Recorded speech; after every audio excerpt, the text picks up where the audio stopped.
Hello. Chapter है probability. तो probability बच्चों को काफ़ी डिफ़िकल्ट जाता है, पर अगर इसके रूल्स फॉलो करें तो भी हम लोग इसको इजीली हैंडल कर सकते हैं। और थिंकिंग बहुत क्लियर चाहिए, तो जितना थिंकिंग क्लियर होगा क्वेश्चन बहुत इजीली सॉल्व होंगे प्रोबेबिलिटी में। You should understand the experiment की केसेस किस तरह से चल रहे हैं, क्या हो रहा है, और कई बार क्या है थोड़ा घुमा फिरा के भी क्वेश्चंस को सॉल्व किया जाता है। तो प्रोबेबिलिटी, तो first we have to understand the probability, then will go into deep. So probability, तो प्रोबेबिलिटी क्या है, एक स्टैटिस्टिक्स का ही ब्रांच है। तो ये ये मेज़र करती है किसी भी इवेंट के होने के चांसेस, तो चांसेस ऑफ हैपनिंग और not happening of the event. तो किसी भी इवेंट के होने के चांसेस फाइंड आउट करती है। तो कोई भी जो एक्सपेरिमेंट होगा वो कोई ना कोई अनसर्टेनिटी से होगा। तो जैसे मतलब बारिश हो रहा है, अब इसमें श्योर नहीं है कि बारिश हो ही जाएगी, और ये भी श्योर नहीं है कि बारिश नहीं होगी। तो अ, कुछ ना कुछ उसमें अनसर्टेनिटी है कि क्या होगा। जैसे कॉइन को टॉस किया तो देर इज़ अनसर्टेनिटी, हेड भी आ सकता है, टेल भी आ सकता है। डाइस को रोल किया तो 1 2 3 4 5 6 में से कुछ भी आ सकता है। नेक्स्ट है प्रोबेबिलिटी, तो हम लोग कैसे लिखते हैं, पी ऑफ ए। तो पी मतलब प्रोबेबिलिटी ऑफ ए, मतलब probability of happening of event A. Probability of happening of event A, probability of happening of event A, इसका ये मतलब है। सो तो व्हाट इज़ द, तो how to find the probability. तो वो जो एक्सपेरिमेंट है तो वो एक अनसर्टेनिटी से जुड़ा हुआ है। तो उसमें क्या क्या आउटकम आ सकते हैं, और उस आउटकम में इस इवेंट को कितने फेवर कर रहे हैं। तो इस तरह से हम लोग प्रोबेबिलिटी निकाल सकते हैं। तो उस एक्सपेरिमेंट में जो आउटकम आ सकते हैं, तो टोटल आउटकम्स, और उसमें उसको इस इवेंट को फेवर कितने कर रहे हैं। तो नंबर ऑफ फेवरेबल केसेस, वो केसेस जो मतलब ए को सपोर्ट कर रहे हैं, ए को फेवर कर रहे हैं। तो number of favourable cases divided by total number of cases. तो आउट ऑफ कि इतने में से कितने इसको फेवर कर सकते हैं, that's the probability P of A. तो जैसे for example, if a coin tossed once, the probability of getting head। तो कॉइन को एक बार टॉस किया है, तो कॉइन को अगर एक बार टॉस करेंगे तो दो आउटकम आते हैं, या तो हेड आएगा या टेल आएगा। तो मतलब टोटल केस कितने हैं, दो, पर हेड आने की प्रोबेबिलिटी क्या होगी कि उसको कितने फेवर कर रहे हैं, उसको फेवर एक ही कर रहा है। तो 1/2 is the probability of getting head. अब आता है कि ये 1/2 का मतलब क्या है, 50%। तो अगर इसको इंटू 100 कर देंगे तो ये परसेंटेज में आ जाएगा।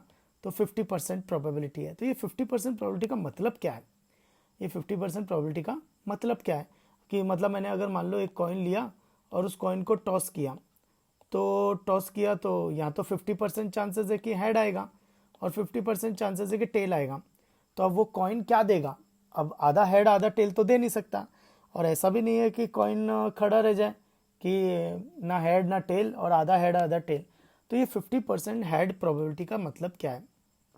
तो इसका मतलब क्या है कि मान लो तुमने कॉइन को टॉस किया, एक बार टॉस किया, तो श्योर है कि या तो हेड आएगा या टेल आएगा। तो मान लो हेड आ गया, तो हेड आ गया, तो हम इसका मतलब लेंगे कि 100% हेड आ रहा है, टेल तो आया ही नहीं।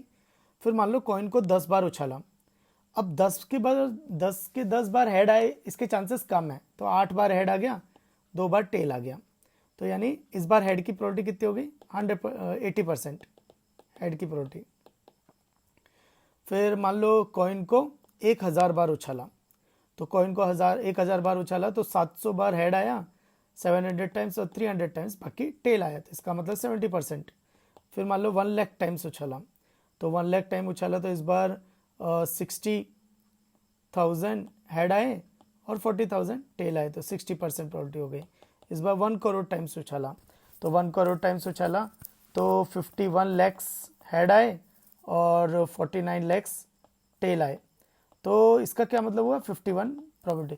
तो क्या होगा उस एक्सपेरिमेंट को अगर तुम बार बार, वो जो कॉइन था हेड और टेल आने वाला, तो उस एक्सपेरिमेंट को अगर तुम बार बार करोगे तो 50% टाइम्स हेड आएगा, 50% टाइम टेल्स आएंगे। तो ये उसको टेंड करने की कोशिश करेगा, 50% हेड और 50% टेल को टेंड करने की कोशिश करेगा। नेक्स्ट है इफ अ डाइस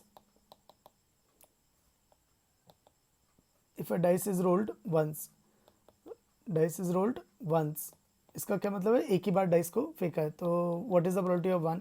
तो आप देखो ना डाइस के आउटकम्स क्या हैं, डाइस के आउटकम्स हैं 1 2 3 4 5 एंड 6। तो 6 टोटल केसेस हैं, फेवर कितनी कर रही है 1, तो 1/6। What is the probability of 7, 0, क्योंकि 7 है ही नहीं।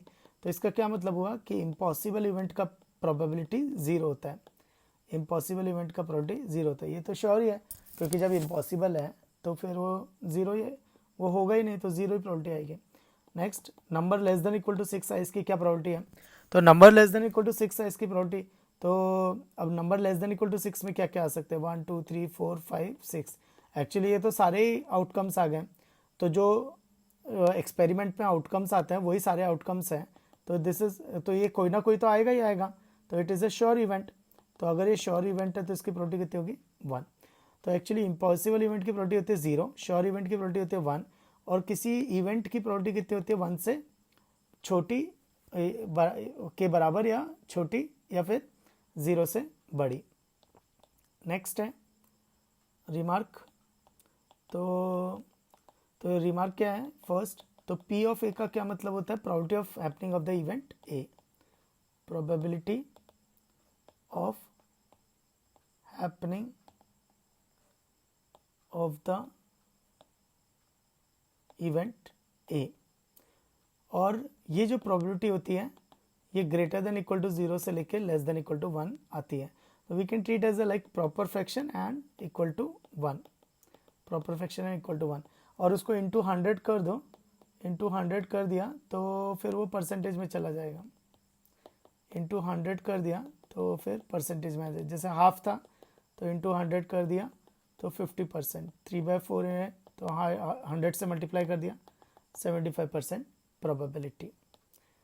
सेकेंड रिमार्क है कि P ऑफ A बार और P ऑफ A C, तो इसका क्या मतलब होता है, A की पावर C लिखते हैं तो इसका A बार का मतलब होता है कि A का कॉम्प्लीमेंट्री, A का कॉम्प्लीमेंट्री। और कॉम्प्लीमेंट्री का क्या मतलब, A मतलब हो रहा है, A कॉम्प्लीमेंट्री मतलब नहीं हो रहा है। तो प्रोबेबिलिटी ऑफ नॉट हैपनिंग